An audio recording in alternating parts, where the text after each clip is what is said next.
Coming up next on Adventurer, a guinea pig takes his IndyCar rookie test at Nashville Superspeedway. That would be me, by the way. Exciting stuff, so stick around. Welcome to our 100th episode of The Adventurer, and what a special way to ring it in. Earlier this summer, we ventured to Nashville Superspeedway to find out just what a real IndyCar rookie test involves. Hint, it's not easy. Just outside of Nashville is a tight little 1.3-mile oval where both IndyCar and NASCAR race.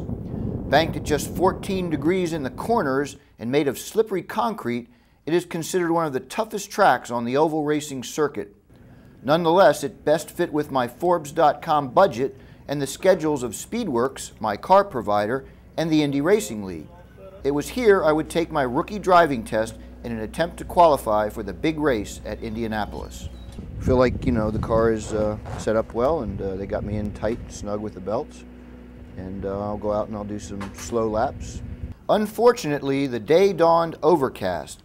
Because of the high speeds on an oval and potential hydroplaning, Indy cars can't be driven on a wet track. Okay, go ahead, start it.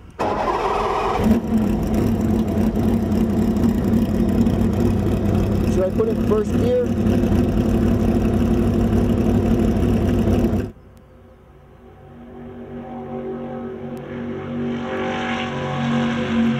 Sure enough, after a few test laps, I felt raindrops on my helmet visor and brought the car in.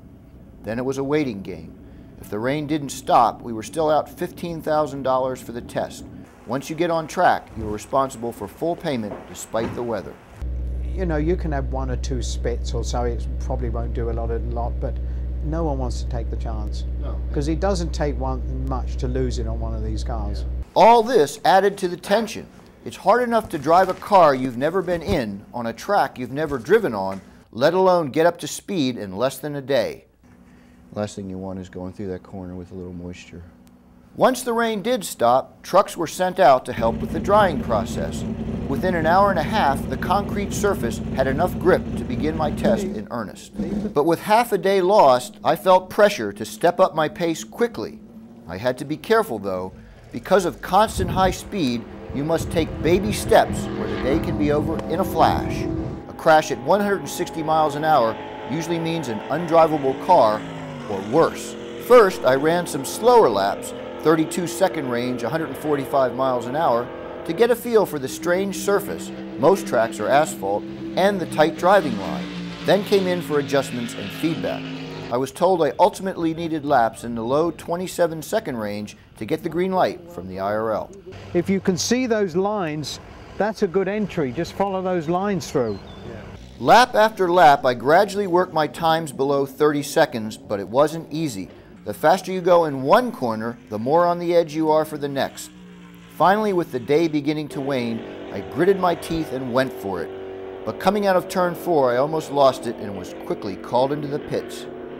The lap was a respectable 28.3 seconds, about 170 miles an hour, but by Indy Lights standards, that was still slow by at least a second.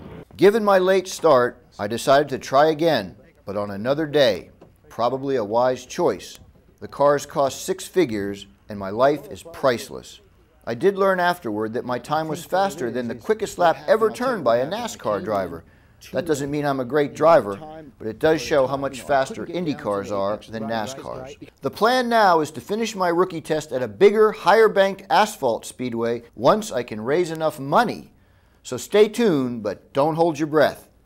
Jim Clash, Forbes.com Video Network. Clash, James Clash.